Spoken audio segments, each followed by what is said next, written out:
Hello guys, and welcome back to Percy Jackson episode 2, and we are doing the review today. Got a lot of things to talk about. This episode was a little bit slower than the first episode. It took more time to sort of build the universe that we're entering, build up different characters, make sure that we were introduced to the cast fully and properly. And now I feel like moving into next week, we're going to start seeing some really exciting episodes, and there are some interesting moments that I'm really excited to see translated onto screen. It feels very much like they're taking a very sort of that hair keeps it's winding me up. It seems like they are really trying to keep it as close to the book as possible, or what I remember of the book, that is. And I think this episode did a really good job of it. It reminded me of a few characters that I'd forgotten about. It sort of introduced me to some new tension that's brewing, and it also sort of set the stage for what this series is going to be about, because I'm not going to lie, I kind of forgot the plot of the first book. Don't even ask me about the rest of the books, not a clue what their plots are. But the first one is to do with the lightning thief. Percy Jackson and the lightning thief. Someone's stolen Zeus's light bolt. Light bolt? Thunder. Lightning bolt, right? I don't know. My lightning bolt is called Thunderbolt. Anyway, but more on that later. So, we open the episode. Percy Jackson is in and out of consciousness. He's like, blah, blah, blah, blah. And he sees this girl standing at the end of his bed, and he's like, what's going on? What's up? And then she's like, oh, she says something. I actually can't remember what she said. And then he wakes up, and Grover's sitting there. Essentially, he very much does, like, after a traumatic event, everyone does this. Did that really just happen? Yes, it did. There's literally a Minotaur sitting there. Like, yes, it did happen. You very much did kill a Minotaur. I think Percy's still quite upset with Grover, because of the lying, and because, like, I don't know, obviously his mum is, like, dead, so, or, like, disintegrated. I don't know. It's still a bit fuzzy on that, although again, more on that little bit later. And he ends up going into a room. He sees an adult and he starts talking to him, and it's Adrian Pimento from Brooklyn Nine-Nine. I cannot for the life of me remember his, like, the actor's name currently, but fantastic performer, fantastic character actor, and he's really bringing the character of Dionysus. I always forget these names. I tried to write down, like, phonetic spellings, like for Chiron. It's written as, like, Chiron or Chiron, but it's Chiron. So, like, I had to write that one down, but I think it's Dionysus. Dionysus? Dionysus? No, Dionysus, I'm pretty sure. Anyway, so yeah, so Dionysus is basically just so funny, and he's a character that, like, I specifically remember from the books, because I always imagined him sitting there with, like, his arms crossed, like, sort of like, almost like half shaded glasses on, like almost like a rocker from the 70s. Rubbish. I can't remember what I imagined him as. It was a long time ago that I read those books. Over 10 years, most definitely. But the way that the character's been brought to life, I think so far is really good, and I'm really impressed with it. Like I said, I really like it. So yeah, so that happened, and essentially I didn't realise this, so I know who Percy Jackson's dad is. I know what god is his dad. Shocker. But I forget that in the first book, or when they're telling the story, he actually doesn't know, and therefore, like, Dionysus starts to sort of manipulate him and be like, oh, you are my son, I have claimed you, and like, Grover essentially reveals to Percy that he's a god, and he's like, go get me some wine, Bring wine! And then Chiron turns up, and at this point I was like, this guy looks familiar. This guy looks familiar. He's obviously a centaur, so he's got, like, a horse lower body, and then, like, his upper torso. I'm sitting there going, who is this guy? It's the guy from the wheelchair. It's the wheelchair guy from the previous episode who was like the headmaster or like the head of the school trip that he was on. I don't know. I can't remember. But either way, it was like, I was like, oh, hello, cool. you're a centaur. Nice. So yeah, that was quite good. I like Chiron. I think he's actually quite interesting as like a sort of grounded Dumbledore figure, I would say. And then you've got oh, fuck, can I just call him Dio? I'm just gonna call him Dio from now on because it's so much easier. And then you've got Dio, who's like kind of mischievous, likes to gaslight people, but apparently he's on a drinking ban. Zeus has put him on a drinking ban, and that means that he can't get himself any alcohol, but he can get mortals to get him alcohol, which is quite funny. So yeah, I think they've done a really, really good job with Dionysus so far. Fuck, I said I was going to call him Dio, and I did not. You lied to us. So let's move on. I've got a couple more things to talk about before we move on to sort of the bulk of the episode. The kids were actually all right.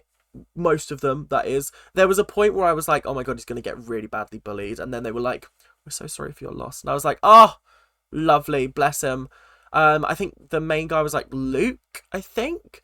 He seems really sweet. And I vaguely remember a Luke from like the books. So I have a feeling that he's an ally in the story as far as I can remember, like an ally, yeah. I'm an ally! They started to give us some more lore about sort of like how this world works, which I was like, this is quite interesting. Okay, let's see where this goes. And then they basically were like, oh, the pen sword that you have, Percy was like, I lost it. And Chiron was like, check your pocket, and apparently it just magically finds its way back to you. Which is kind of helpful, I gotta be honest. I feel like I'd lose it, and if I knew that I lost it and then it just appears back in my pocket, I feel like that would help with a lot of things in life. So we start getting into some interesting areas. I'm just going to quickly run down a little rabbit hole of a storyline that was kind of in the background before we move back to Percy. Grover went into the woods, spoke to some weird wood woman. Like, again, I feel like there's almost like an expected knowledge of the story of the book to understand the show, because I had no clue who this woman was. I had no clue why he was going into a cave. And then he came back to Chiron and Dio and was basically like, oh, by the way, Sally Jackson's alive, because like I thought it was a bit weird that she disintegrated instead of being crushed by the Minotaurs. So, like, I wondered what happened there, and then basically I went to go talk to these people in the cave, and they said, yeah, Hades has got her. Yeah. And they were like, you can't tell Percy. And I was like, you know that would save you a lot of time, right? Like, that would save you a lot of time, because, like, I'll speak a little bit later on, but, like, that's gonna motivate him to, like, do what you want him to do. But yeah, like I said, we'll get onto that topic later, because that final scene really did wind me up just with the way it was written. But yeah. So the next thing I want to talk about was they have to be claimed by their godparent. They're not their godparent, their parent who is a god. So, which is so confusing now I'm thinking about it. But anyway, the idea was that they were trying to work out, well, what are you good at? What are you, Percy Jackson, good at? There was a scene where he was doing some archery. I gotta say, the sword-wielding extras in the back were working overtime. They were like, ha, ha, ha, ha, ha, ha, ha, ha. And I was like, oh, okay, cool. You're distracting from the scene that's happening, but like, pop off. So there was that. Percy was woefully bad at archery. I don't think I'm very good at archery, but then again, I don't think I've ever actually tried archery.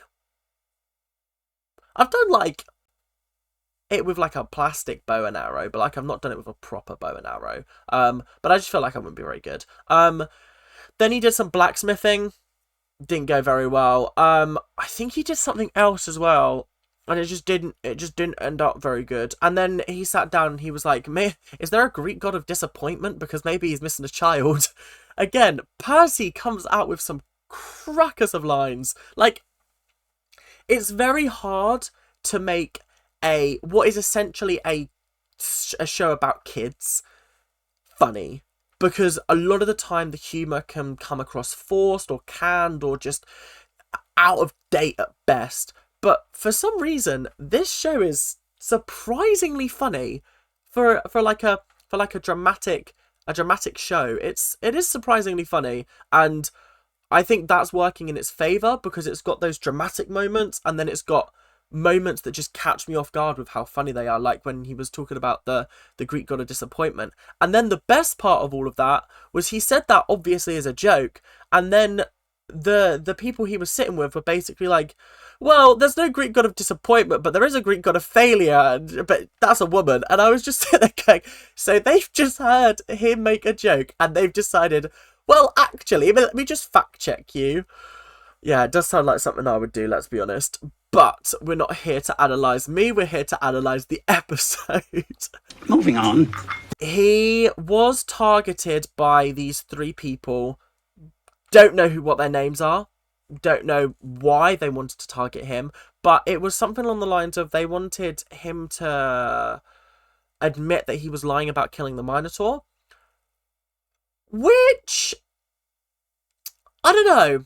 If it was just him saying it, if there was no witnesses, then I would be like, okay, I can understand why they want him to sort of admit that he lied. But Grover's seen it, and they brought back a Minotaur horn. So, like, what more proof do you want that actually happened? They tried to like not drown him in the toilet, but like stick his head in the toilet, and that's when like the water was sucked out and then like attacked them. And obviously I knew the reason why that happened, and it's down to basically who his father is, but more on that later. I keep saying that it's because I don't want to bring up topics that I want to talk about later. Just tell us, bitch. The bully scene was just a bit weird, and it did feel at times like they almost needed some kind of conflict in this episode, and they were manufacturing it, because I don't necessarily remember this storyline from the books, but also I don't remember the books that well. So yeah, but anyway, moving on. They had to do this weird capture the flag thing. Again, I feel like this episode was very much a just world building exercise rather than an episode that I would willingly want to rewatch. It's not bad by any means, but like it felt a lot slower purely because the entire thing took place in one location, and it just felt at times like it dragged a little bit. I forgot to talk about Annabeth. Annabeth was the girl that was sat at the end of Percy's bed at the start of the episode, but she claims to have not been there. And then there's like a weird interaction. I don't know how I feel about Annabeth at the moment. I don't feel like I've got to know her enough, because currently she's not very interesting. Which I don't want to... I feel bad because like we've literally just been introduced to her this episode, but like in the space of one episode, Percy is such an incredibly complicated character right now, and so I'm really enjoying watching him. Whereas like I don't really get that from Annabeth currently. It's only been one day. They split up, and essentially this was where I started to tune out, because it was getting a bit complicated to follow, because they were trying to come up with strategies to win Capture the Flag.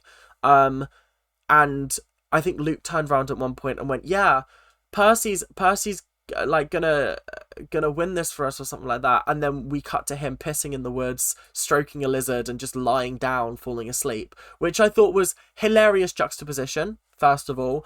And secondly, it just showed that like Percy has no idea what's going on. Percy actually is just completely oblivious. And we'd seen Annabeth run off with an invisibility cap. Like, she literally put a cap on and she was like, ooh, poof, I'm gone. Bye, bitch. So yeah, it was a little bit of an interesting segment. And then we got a really cool fight scene between the three bullies and Percy. Once again, she was wanting to get him to admit that he'd lied about the Minotaur. Which again, I was just like, why would he lie? There's actually no valid reason for him to lie. Like, what's going on?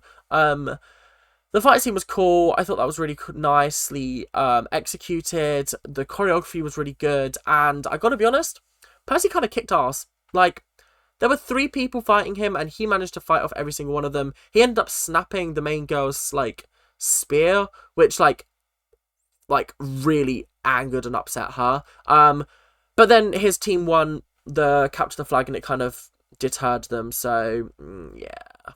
And Annabeth reappeared and she was like, What's up, bitches? I'm gonna push you in the water now. I was like, what? She literally just reappeared. I was here the whole time watching you fight. And then pushed him in the water. And he was like, what the fuck? Why would you do that?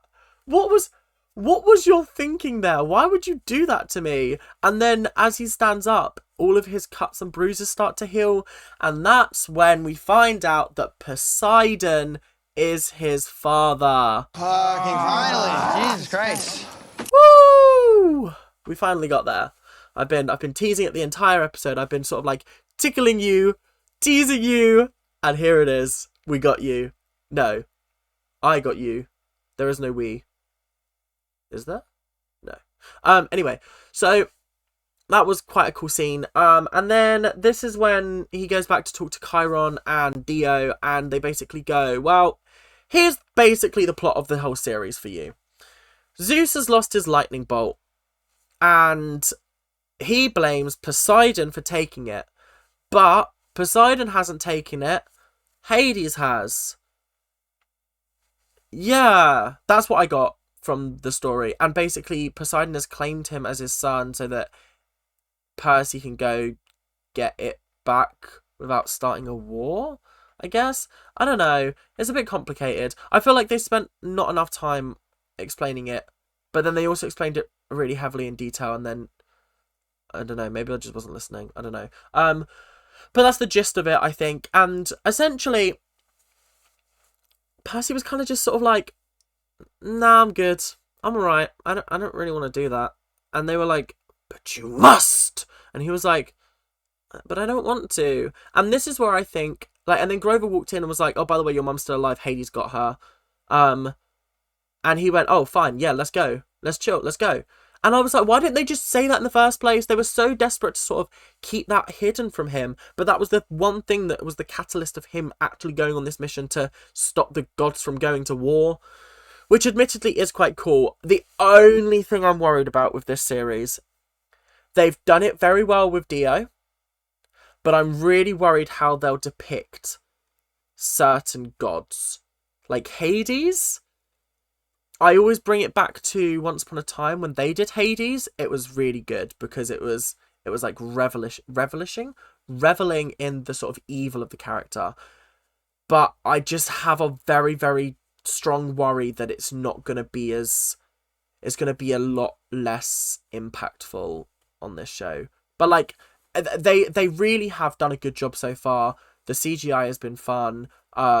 The storytelling has been good. So I do have faith in them. I can't believe we've got to wait another week. A 2-part premiere I hate because I watched 2 episodes in a row and I just want to keep watching. But I also love it because it makes me like really excited for the next week. So that is pretty much it. Let's talk scores now. Scoring wise, wasn't as good as the first episode. First episode was very, very strong, very succinct, very nice to watch. This one was a lot more about character building. There were some incredibly good moments, but then there were just some moments that I wasn't quite so keen on. I'm not quite so keen on Annabeth's character at the moment, if that even is her real name. Is it Annabelle? Annabeth? Arabelle? I don't remember. I think it is Annabeth. But yeah, I would probably give this solid 85%. Maybe 84. No, I'm going to stick with 85% because I think it was good. There was just something stopping it from being in that 90% section. So yeah, thank you guys very, very much for watching, and I'll see you guys later. Keep on ranting. Bye now.